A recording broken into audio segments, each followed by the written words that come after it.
ಇಂದಿನಿಂದ ನಾಡಹಬ್ಬ ಮೈಸೂರು ದಸರಾ ಮಹೋತ್ಸವ ಆರಂಭ ಆಗ್ತಾ ಇದೆ.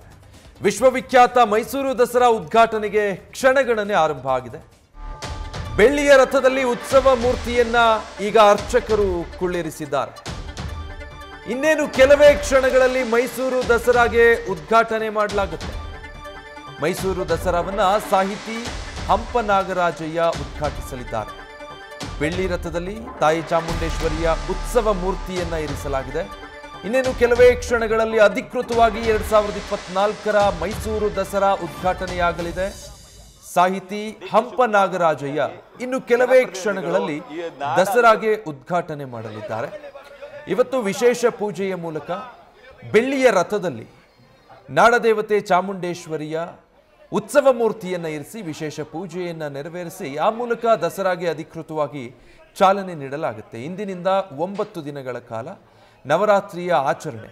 ಹಾಗಾಗಿ ಇವತ್ತಿನ ದಿನ ಬಹಳ ಪ್ರಾಮುಖ್ಯತೆಯನ್ನು ಪಡೆದುಕೊಳ್ಳುತ್ತೆ. ಇಷ್ಟು ದಿನ ಮೈಸೂರು ದಸರಾಗೆ ಎಲ್ಲ ರೀತಿಯ ಸಿದ್ಧತೆಗಳನ್ನು ಮಾಡಿಕೊಳ್ಳಲಾಯಿತು. ಇವತ್ತಿನಿಂದ ಅಧಿಕೃತವಾಗಿ ಚಾಲನೆ ಸಿಗ್ತಾ ಇದೆ. ಇನ್ನೇನು ಕೆಲವೇ ಕ್ಷಣಗಳಲ್ಲಿ ಆ ದೃಶ್ಯಗಳನ್ನು ಕೂಡ ನೀವು ಗಮನಿಸ್ತಾ ಇದ್ದೀರಾ.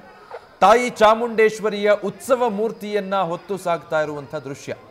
ಬೆಳ್ಳಿ ರಥದಲ್ಲಿ ಆ ಉತ್ಸವ ಮೂರ್ತಿಯನ್ನ ಇಟ್ಟು ಉತ್ಸವ ನಡೆಸೋದರ ಮೂಲಕ ಈ ಬಾರಿಯ ದಸರಾಗೆ ಚಾಲನೆ ನೀಡಲಾಗುತ್ತೆ.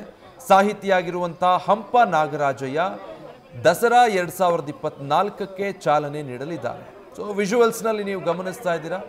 ಬೆಳ್ಳಿ ರಥದಲ್ಲಿ ತಾಯಿ ಚಾಮುಂಡೇಶ್ವರಿಯ ಉತ್ಸವ ಮೂರ್ತಿಯನ್ನ ಇರಿಸ್ತಾ ಇರುವಂತಹ ದೃಶ್ಯಗಳನ್ನು ನೀವು ಗಮನಿಸ್ತಾ ಇರುವಂಥದ್ದು. ದಸರಾಗೆ ಚಾಲನೆ ನೀಡುವ ನಿಮಿತ್ತ ಇವತ್ತು ವಿಶೇಷ ಪೂಜೆಯನ್ನು ನೆರವೇರಿಸಲಾಗಿದೆ.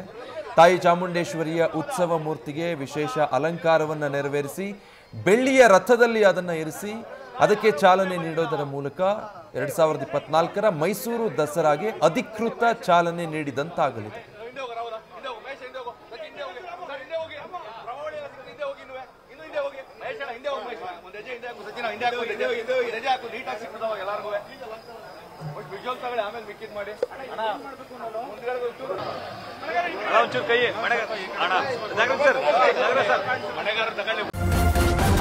ನ್ಯೂಸ್ ಫಸ್ಟ್ ನಿರ್ಭೀತಿಯಿಂದ ನಿಮ್ಮ ಪರವಾಗಿ.